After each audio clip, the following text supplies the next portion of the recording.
안녕하세요. 저는 40대 초반이고 결혼 10년 차에 이혼한 주부이자 엄마입니다. 제 나이도 벌써 40살이 넘었네요. 헤어진 남편과는 동갑내기 부부였습니다. 이혼하고 보니 별것도 아닌데 제 나이 때만 해도 이혼 더욱더 어려운 시기였고 수군거리던 때라서 10년이 넘게 살면서도 이혼하고 싶은 거 꾹꾹 참고 살고 애까지 낳고 산 게 너무 후회돼요. 우울증에 화병 증상까지 가서 죽을 맛이었는데 정신 차리고 이혼하고 난 지금은 너무 후련하네요. 저는 대학교 졸업하자마자 입사한 외국계 제약회사 지금까지 다녀요. 세후 550 정도 받고 성과급 받을 때는 400%까지 받기도 합니다. 거의 13년 정도 직장 다니며 애 키우고 돈 벌어서 생활비 썼어요. 남편은 건설회사에 다니는데 결혼 초반에 이직을 많이 했어요. 들어간 회사가 망한 적도 있었고 자기 발로 나온 적도 있었고요. 여기저기 떠돌다가 이혼하기 전까지 지금의 회사 겨우 들어가 버티고 있는데 그마저 나이 들어 들어간 탓에 말단 사원이라 저보다 월급도 적습니다. 결혼할 때 시댁에서 보태줄 돈 없다기에 제가 모은 돈이랑 친정에서 전셋값 5천 보태준 걸로 결혼했습니다. 남편도 그건 제게 미안하게 생각합니다. 그래서 저한테 경제권 준 거고요. 전셋집 명의도 저입니다. 결혼해서 10년간 이사만 5번 했어요. 정말 이사라면 지긋지긋합니다. 집 살 기회를 놓치니 집값이 많이 올라 정말 쉽지 않은 일이더라고요. 그런데 제 남편이 굉장히 짠돌이거든요. 제가 남편한테 용돈 50만 원씩 주는데 매달 그것도 남아돌아서 모으는 사람입니다.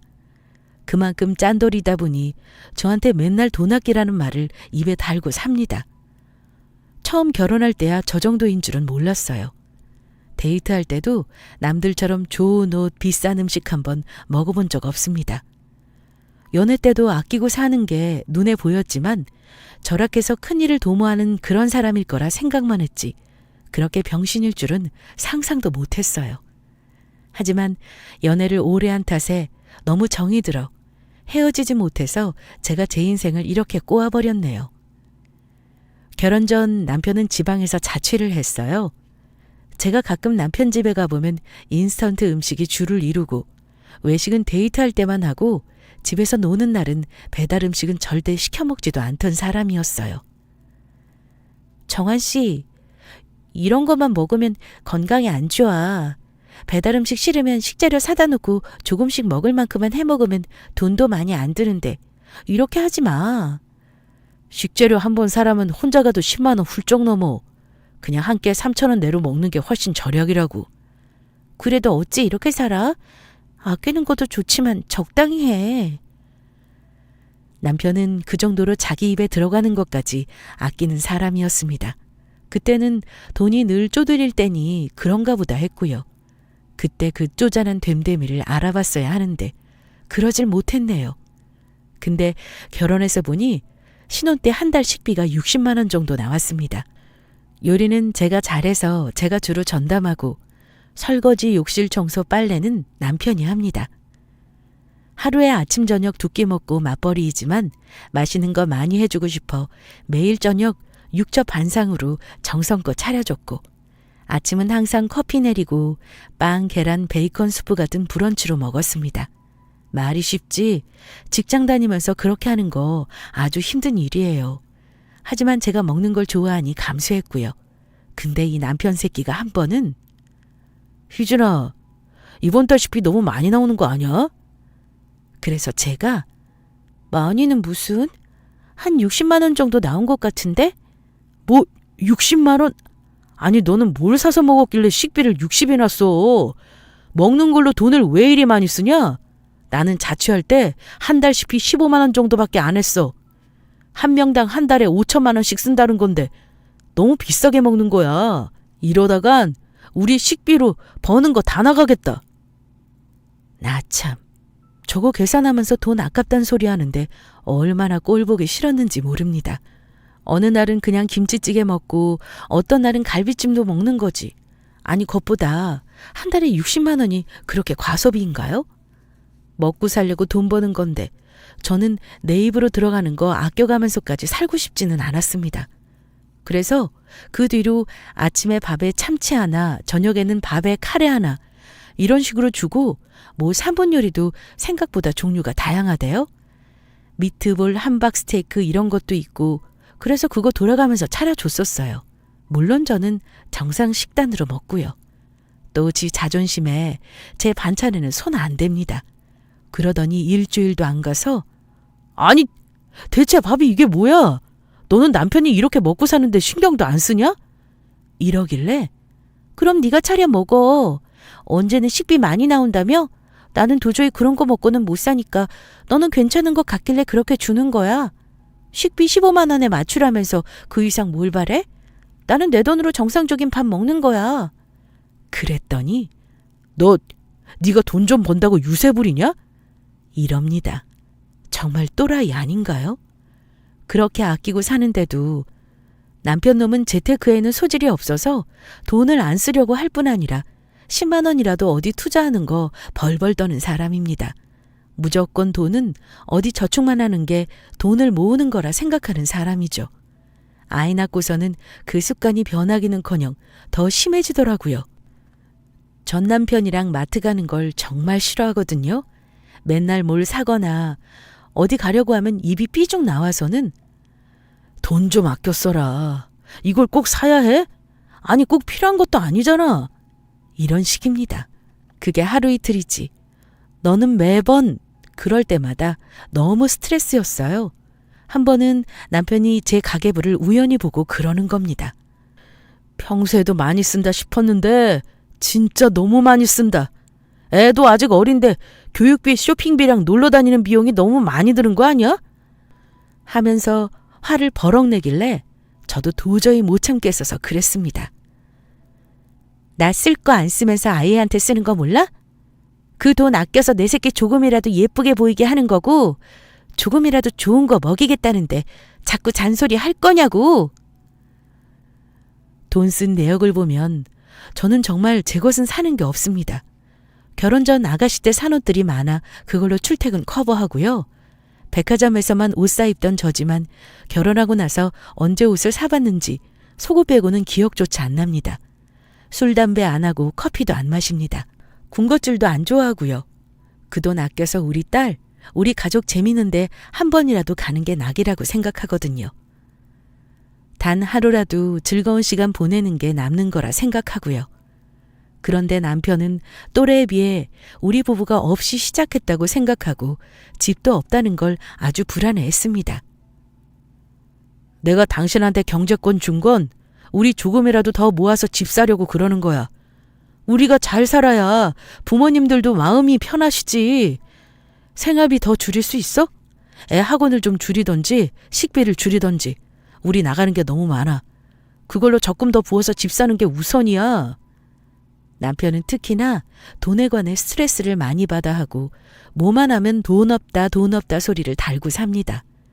냄비에 뭘 끓일 때도 무조건 약불로 조리합니다. 가스비 나온다며 약불만 쓰는 거예요. 그리고 늘 잔소리하는 게 이렇습니다. 여보, 수도꼭지도 쓰고 나면 꼭 찬물로 돌려놔. 이게 얼마나 에너지 낭비인 줄 알아? 물 강하게 틀지 말고 조금만 틀어놓고 뜨거운 물 기다려도 되는데 왜 그렇게 물 낭비를 해? 이렇게 참견질하는데 정말 징글징글해서 사는 동안 정말 많이 싸웠습니다. 남편은 항상 집 하면서 돈을 모으라고 했고 실제로 저희는 월 200씩 10년 만기 적금을 남편 이름으로 붓고 있습니다. 저희 수입에 비하면 무리해서 붓고 있는 편이었죠. 결혼 전에 남편이 1년 정도 월 50씩만 넣다가 결혼 후부터는 제 돈을 더 보태놓고 있어요. 남편 이름으로 된 건 그거 하나고 저 역시 그거 말고는 여유가 없어서 다른 투자는 하지 않고 있고요. 주식 같은 건 재주가 없어서 남는 돈은 그냥 통장에 놔두는 편입니다. 여기까지 들으시면 남편이 자기 돈 아끼고 우리 가족만 우선시하는 사람으로 들릴 것 같은데요.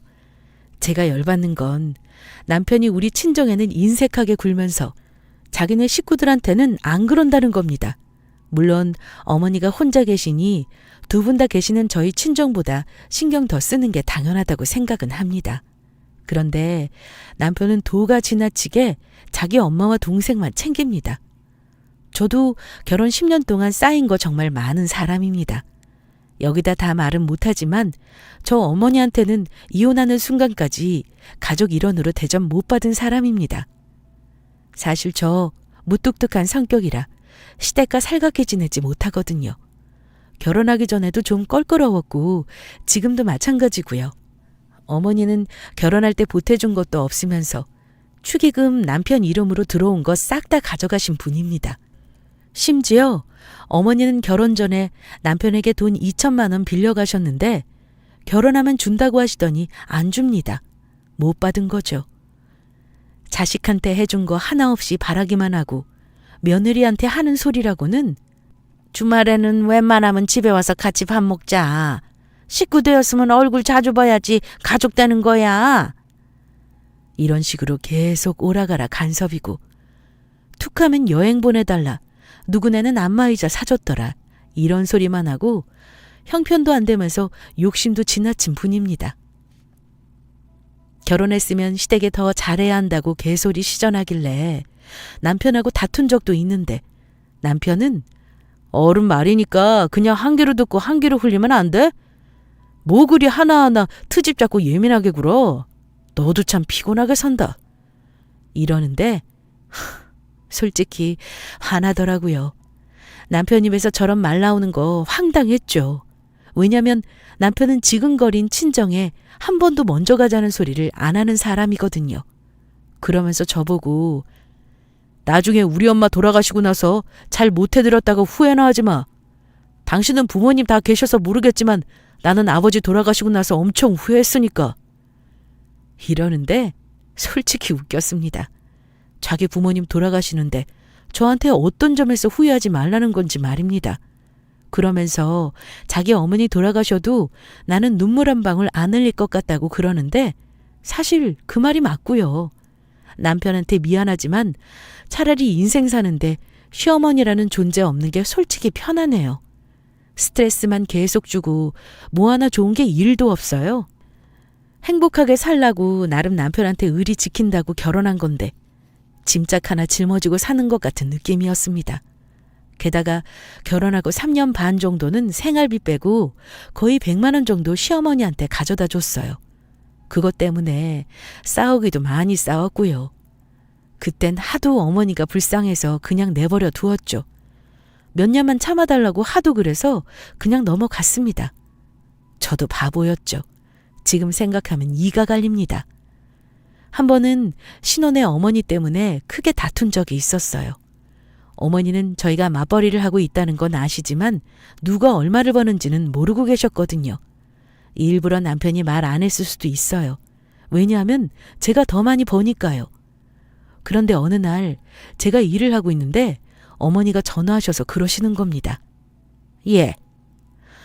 내가 너 둘이 있을 때 말하려고 했는데 기회가 없어서 전화를 했다. 너 말이야. 아무리 피곤해도 남편 앞에서는 힘든 티 내지 말아라. 주말에 보니 피곤하다는 말을 아주 입에 달고 사는데 너 자꾸 그러면 내 아들 속상해. 네가 그래도 우리 아들보다 일찍 퇴근하잖니? 남편 퇴근 전에 집안일이랑 애 치닥거리는 좀 끝내놔. 괜히 맞벌이 한다고 남편 퇴근까지 기다렸다가 가사 분담할 생각하지 말고 네 남편 퇴근하면 바로 쉬게 해줘야 또 나가서 돈을 벌지 않겠니? 아, 그래서 혹시 네 월급은 얼마나 되니? 이러시는 겁니다. 기가 막혔죠. 그러면서 제 월급은 왜 또 물으신답니까? 어머니는 남편 월급은 알고 계실 테니 제 월급도 파악하고 싶으셨겠죠. 그래서 우리한테 얼마큼 떼어 먹을 수 있는지 알고 싶으셨을 수도 있고요. 기분 되게 나빴는데 여기서 제가 네 알겠습니다 하면 앞으로도 계속 휘둘릴 것 같아서 전화지만 하고 싶은 말 했어요. 어머니가 제 월급이 왜 궁금하신지 모르겠는데 남편보다 제가 200~300 넘게 더 버니까 그건 알고 계세요. 둘이 맞벌이 하는데 제가 왜 혼자 집안일을 다 해요? 정 아들이 집안이라는 게 싫으시면 어머니가 직접 오셔서 남편 치닥거리 해주시던지요. 그것도 싫다 그러시면 그냥 도로 데려가서 사세요. 저도 우리 딸 육아만으로도 힘드니까요. 다른 것보다 제가 남편보다 더 많이 번다는 사실에 뜨끔하셨는지 별다른 말 없이 전화를 끊었지만 그 후에 일이 손에 안 잡힐 정도로 화가 나고 기분이 나쁘더라고요. 당신 어머니는 기본적인 배려와 존중이 없어. 일하는 며느리한테 전화해서 한다는 소리가 아들 집안일 시키지 말라는 게 무슨 경우야? 나 너무 기분 나쁘고 앞으로 이렇게 당신도 어머니한테 말씀드려. 하고 남편한테 말하니까 그런 건 기분 나빠해야 하는 게 아니지.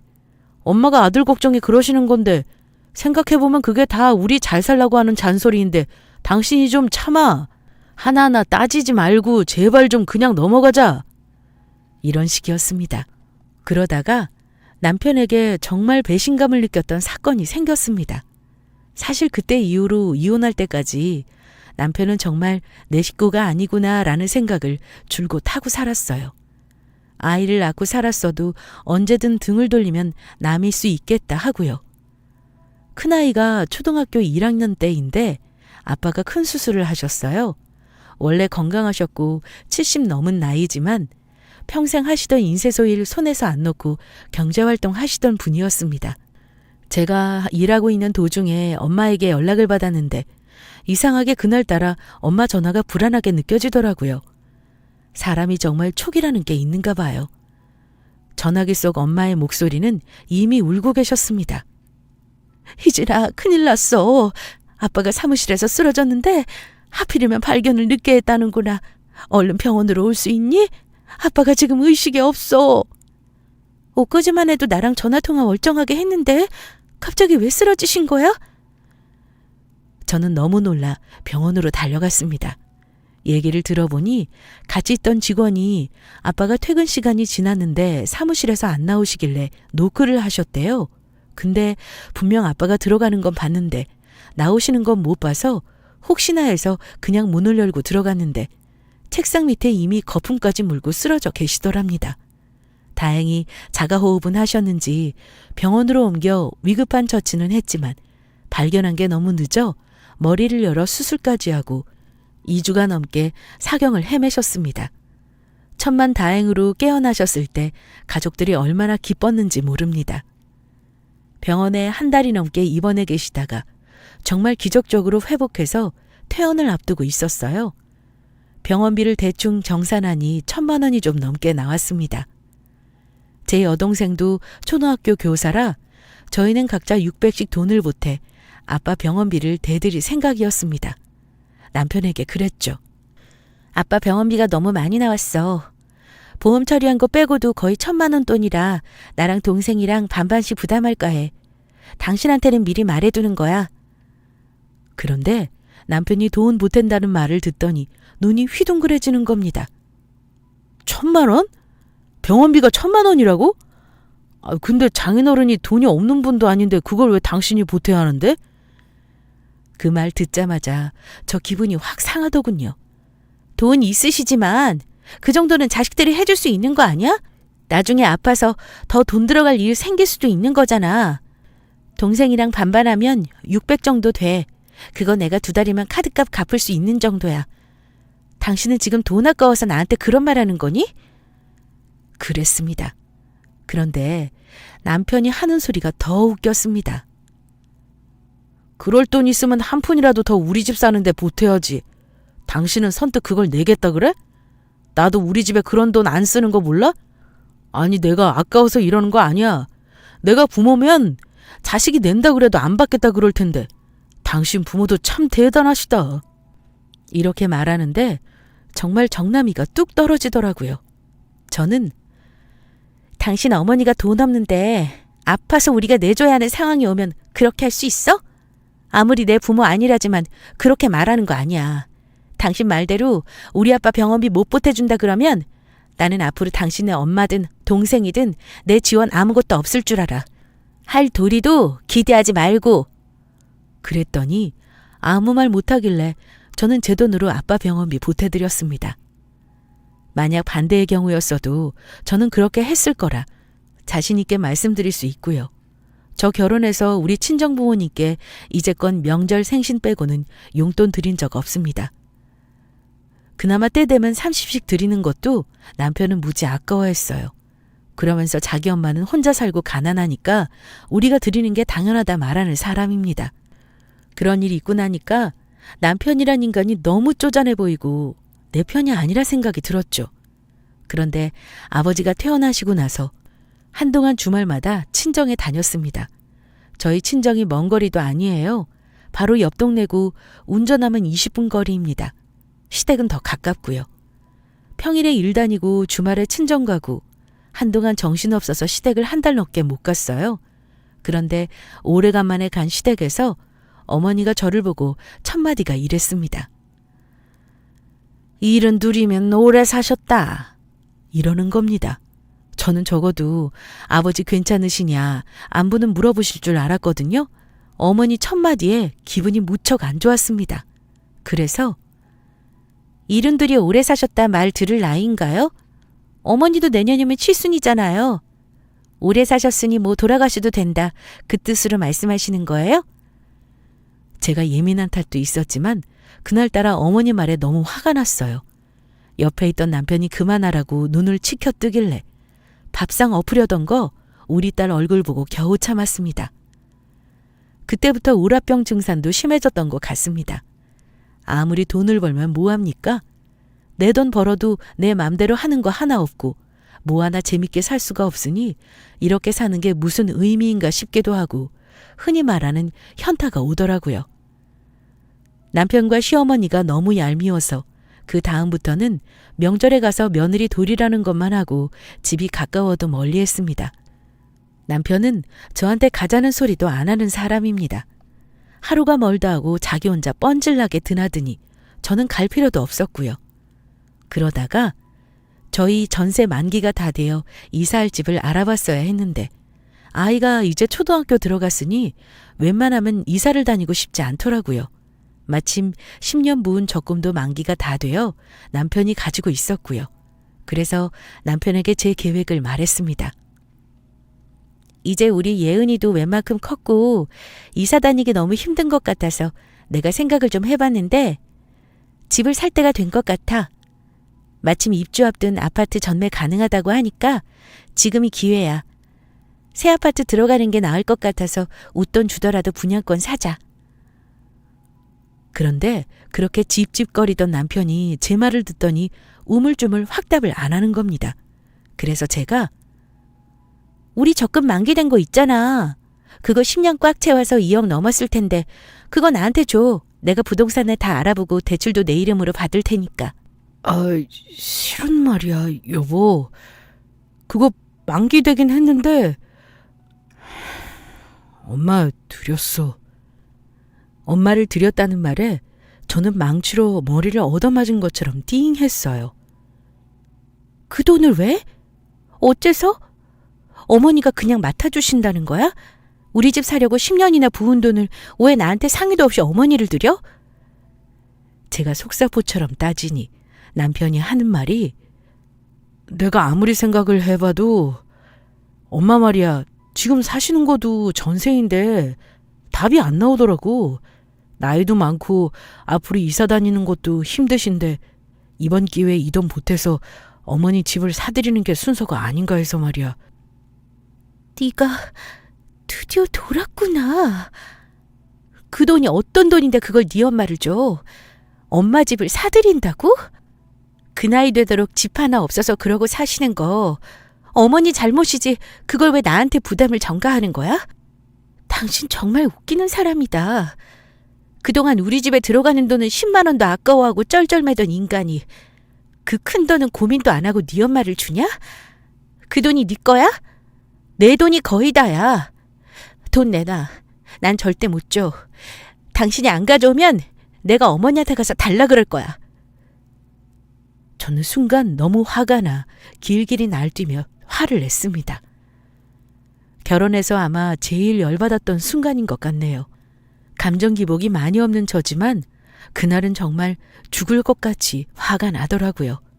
남편은 당신이나 나나 아직 젊고 일하잖아. 아직 20년은 더 일할 수 있는데 딱 10년 더 모아서 그때 우리 집 사자. 아이, 그리고 어차피 적금 4명이잖아. 굳이 당신 허락받고 드릴 건 아닌 거지. 나중에 말은 하려고 했지만 말이야. 화가 나서 어쩔 줄 모르는 제게 저런 개소리를 하며 더 화를 돋웠습니다. 제가 달라고 안 했으면 정말 몰랐을 수도 있었던 거죠. 저는 그때 그 돈 못 돌려받으면 이혼하겠다고 바로 마음먹었어요. 같은 부부 돈인데 네 명이라고 나한테 말도 없이 이럴 수는 없는 거야. 너 당장 지금 가서 어머니한테 돈 달라고 해. 안 그럼 이혼이야. 남편이 어머니한테 가서 돈 달라고 절대 할 사람이 아니죠. 저도 그쯤은 알고 있었습니다. 저는 그 다음날 회사도 연차 내고 어머니 집으로 찾아갔습니다. 어머니, 예인이 아빠가 어머니한테 적금 만기된 거 줬다면서요? 저한테 왜 말씀 안 하셨어요? 지금 돌려주세요. 저 그거 말하려고 왔어요. 돌려주시면 없던 일로 할게요. 그 돈, 애아빠 돈은 쥐뿔도 안 들어갔어요. 제가 거의 부은 거고요. 하고 최대한 감정 누르며 말했습니다. 그런데 어머니가 눈을 치켜뜨면서 이러시는 겁니다. 정환이는 그런 말 안 했다. 자기 월급 대부분 쏟아부은 거라 그러던데? 이미 줬으면 끝이지 그거 내놔라고 이 새벽부터 달려온 거니? 있어도 못 주지만 지금 없어 그 돈. 이미 아파트도 계약했다. 이러길래 저 자리에서 주저앉아 엉엉 울었습니다. 그동안 열받았던 게 한꺼번에 터진 건지 가슴까지 쥐어뜯으면서 울었어요. 그런 저를 보고 어머니는 어머, 너 지금 시집에 와서 이게 무슨 짓이니? 누가 보면 너한테 사기친 줄 알겠다. 이게 시어미 앞에서 무슨 버릇없는 행동이야? 이러길래 제가 울면서 그랬습니다. 나 이제 정말 못 참아요. 도둑놈 같은 집구석 오늘 넣어서 끝이니까 앞으로 법정에서 보자고요. 네? 그 돈 제가 그냥 안 받고 넘어갈 줄 알아요? 고소해서라도 받아낼 테니까 각오하세요. 어머니 아들 더 이상은 데리고 못 살겠으니까 데리고 살던지 하세요. 본인들이 대체 뭘 잘못했는지도 모르는 사람들한테 뭘 더 말하겠어요? 말이 통할 리 없죠. 그런 사람들한테 통하는 건 법밖에 없었습니다. 법대로 해서 꺾어놔야 두말하지 않는 사람들인 거죠. 저는 그 길로 변호사 만나서 이혼 상담 받았습니다. 위자료도 위자료이지만 일단 제가 부었던 적금 어머니 손에 들어갔을 때 그걸 돌려받을 수 있는지가 제일 중요했고요. 변호사님, 아이 양육비랑 위자료는 적정선에서 책정해 주시고요. 그것보다 어머니한테 같이 부은 적금을 남편이 홀랑 다 줘버린 게 있어요. 한 달에 200씩 넣던 건데 매달 제가 남편 계좌로 150만 원을 보냈어요. 그거 돌려받는 거 가능한가요? 계좌이체로 한 거 맞죠? 그럼 가능합니다. 아무리 적금 명의가 남편이라도 부부 공동재산으로 보고요. 사모님이 넣으신 돈만큼 돌려받을 수 있습니다. 그건 이혼소송 별개로 민사로도 진행하시는 게 맞고요. 사모님이 수입도 더 많으시다면서요. 재산 분할할 때 부부 각각 기여도를 보는데 사모님이 훨씬 유리하네요. 제가 최대한 많이 받아낼 수 있도록 처리하죠. 변호사 말을 들으니 급했던 마음이 진정되더군요. 일단 남편이 어머니한테 준 그 돈 혹시나 써버릴까 봐 걱정돼서 바로 지급정지할 수 있는지 물어봤더니 고소를 하라고 하더군요. 그럼 남편과 어머니 통장 모두 지급정지시킬 수 있다면서요. 최대한 빨리 처리해달라고 하고 착수금 500 바로 입금하고 소장 준비했습니다. 이렇게 할 수 있는 걸 뭐가 무섭다고 그동안 이혼 안 하고 참고 살았는지 후회가 밀려오더군요. 저 직장에서도 추진력 있는 사람으로 인정받고 있거든요.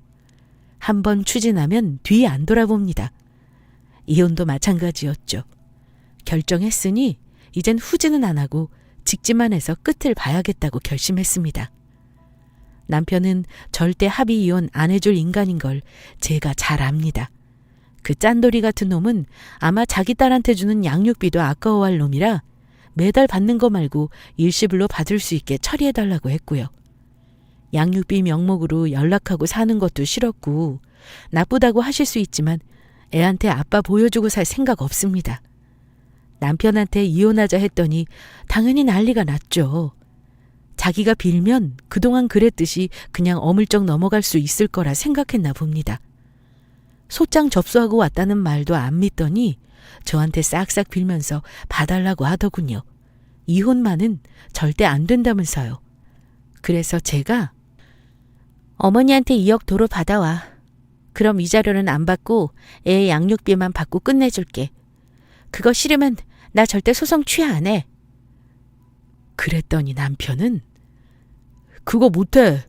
엄마가 이미 계약금도 줬다는데 어쩌라는 거야. 당신 정말 이럴 거야? 나한테 왜 이렇게까지 하는데? 당신 가족이 나한테 너무하다는 생각은 전혀 하질 않는구나. 당신은 아직도 몰라. 내가 왜 화가 나는 건지. 더 이상 말하기 싫고 우리 집에서 나가. 짐은 어머니 집으로 붙일 테니까. 나는 이혼할 사람이랑 한 집 살면서 소송할 생각은 없다. 예은이랑 나는 여기서 생활할 테니까 당신 내일 당장 나가줘. 남편은 일단 자기가 나갈 테니 자기 없는 동안 맘 좀 돌려달라더군요. 대충 짐을 챙겨 시어머니 댁으로 갔고요. 시어머니는 뭐 가만히 있을 뿐 아닌지라 남편이 오자마자 난리를 치셨을 겁니다. 전화통에 불이 나는데 저 스트레스 받아서 다 씹었고요. 한 며칠 되니 전화는 안 오더라고요. 그런데 일주일쯤 지났나? 어머니가 집으로 오셔서는 저한테 그러는 겁니다. 너 통장 막아놨더라? 미쳤니? 제가 형사 고소하면서 계좌 지급정지 요청해 놓은 걸 아신 거였죠. 거래가 안 되니 급하게 달려오셨더군요. 저번에 말씀드렸죠? 그 돈, 제 돈이 거의 다라고요. 지금이라도 돌려주시면 풀어드릴게요. 너 정말 모진애구나. 이미 아파트 계약도 해서 그거 너 돌려주면 나는 계약금 날리는 거야. 그건 생각 안 하니? 이러시길래 그건 제가 알 바 아니고요. 어머니 사정이죠. 왜 상의도 안 하고 덜컥 계약하셨어요? 제 돈 안 돌려주시면 전 그만둘 생각 없어요. 그리고 저희 이혼할 거니까 앞으로는 이렇게 불쑥 찾아오는 거 하지 말아주세요. 여기 제 집입니다. 어머니는 그쯤 되니 난감한 표정으로 제게 사정하시더라고요. 예은 엄마야. 이혼하든 말든 나 안 말릴 테니 사정 좀 봐줘라. 그 돈은 예은 아비 보고 갚아주라고 할 테니 제발 이번 일은 그냥 넘어가주면 안 되겠니? 계약금 날리면 나는 어쩌란 말이니? 응? 그거 계약 날리면 나는 살고 있는 집 들어올 사람한테 계약금 받은 것도 위약금 보태서 돌려줘야 할 판이야. 어쩌니? 응? 네가 봐줘야 되는 거야. 울듯이 매달리시는 어머니지만 솔직히 그거 보면서 통쾌하다는 생각만 들 뿐 하나도 불쌍하지 않았습니다. 살면서 한 번은 저렇게 혼날 일 생겨야 정신 차릴 듯 했어요. 그렇게 자기 돈 쓰는 거 아까워하는 집안인데 남의 돈은 아까운 줄도 모르고 고마운 줄도 모르는 사람들. 이번 기회에 큰 코 한번 다쳐봐야 조금은 깨닫지 않을까요? 저는 어떤 말을 하더라도 이혼소송과 고소권을 취할 생각이 없습니다. 어머니는 사정사정하다 돌아가긴 했습니다만 그게 끝은 아니었습니다. 그 후로도 남편과 번갈아가며 저를 찾아와 괴롭혔어요. 참다 제가 친정아빠한테 말했더니 그 망할 놈의 자식 함부로 못 찾아오게 내가 아주 이번 기회에 단속 지어주마. 아빠는 제가 이혼한다는 말 듣고 속상해 하시긴 했지만 한 살이라도 젊을 때 그냥 맘 편히 살라면서 저 위로해 주셨거든요. 저희 집에 오셔서 당분간 예은이 봐주면서 같이 일해 주시겠다고 하셨어요. 그런데 마침 아빠가 오고 나서 며칠 있다가 남편이 집에 찾아왔더라고요. 문 열어달라고 지랄하는 거 그냥 가라고 몇 번 말하다가 동네 시끄럽게 굴길래 문 열어줬습니다. 그런데 남편놈 현관에 들어서자마자 저희 아빠가 던진 계란 뚝배기에 머리통 맞았고요.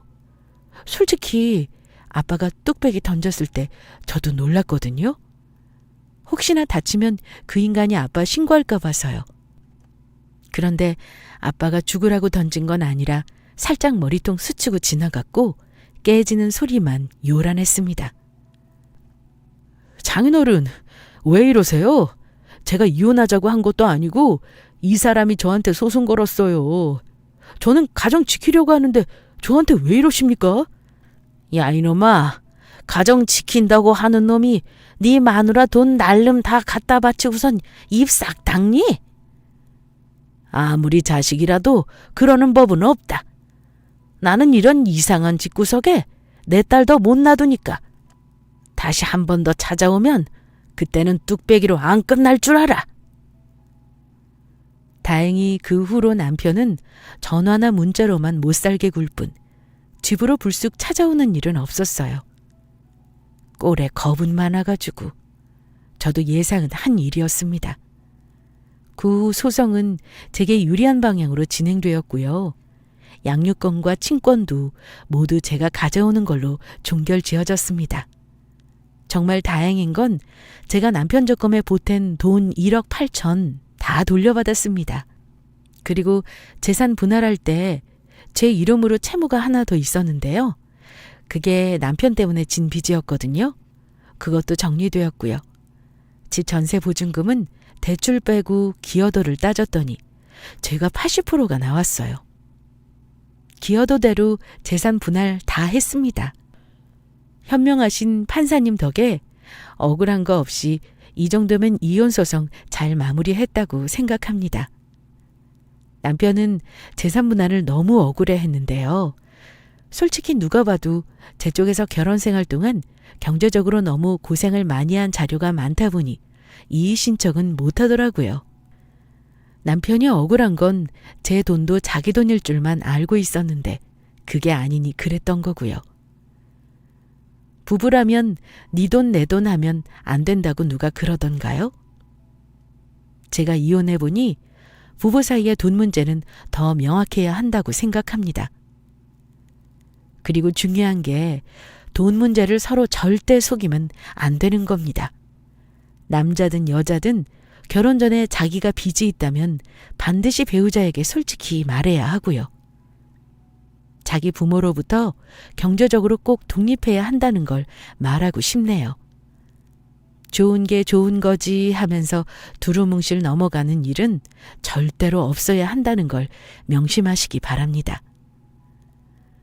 고소권 마무리하면서 어머니 계좌에서 돈 돌려받았을 때 어머니가 제게 악심해서 한 말이 아직도 기억나네요.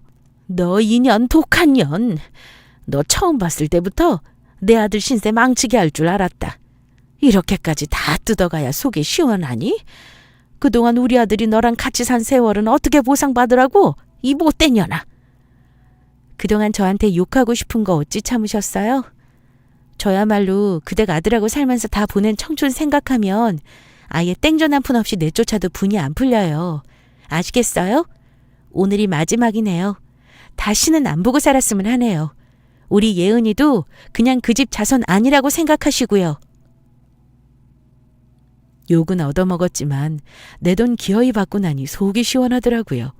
그렇게 난리를 치며 이혼한 지 벌써 1년이 넘었고요. 저도 많이 안정이 된 상태입니다. 이혼하고 아직 이사는 못했습니다. 아이 초등학교도 그렇고 지금 옮기기에는 시기가 적절치 않아 전세금 올려주고 그냥 살고 있어요. 아이 중학교 갈 때쯤에는 학원가 쪽으로 이사 가려고 돈 모으고 있고요. 남편 놈은 먹고 살기 바쁜데 지 딸 보러 오지도 않습니다. 지금은 저도 화가 풀린지라 우리 딸이 아빠 보고 싶다면 만나게 해줄 의향도 있긴 한데 그런 소리를 아직까지는 안 하네요. 같이 사는 동안 애 앞에서 하도 많이 싸워서 아이한테는 항상 미안합니다. 아마 우리 딸이 말은 안 해도 알 거 다 아는 나이인데 부모 이혼한 거 상처가 되었겠죠? 지금은 그저 아이한테 집중하면서 행복하게 살려고 노력하려고요. 아이 앞에서는 많이 웃고 또 우리 아이도 많이 웃게 해주고 싶습니다. 엄마가 행복하면 아이도 행복하다는 말 저는 믿거든요. 제 이혼 사연은 여기까지입니다. 모쪼록 저와 비슷한 동년배 여러분들이 계시다면 아마 저 같은 시댁 있으신 분들도 있을 텐데요. 절대 혼자 참고 살지 마세요. 정말 속병 걸립니다. 이혼한 세상도 살아보니 살만한 세상입니다. 아니, 오히려 훨씬 좋은 세상이에요. 제 말 믿으시고 힘내시길 바라봅니다. 감사합니다.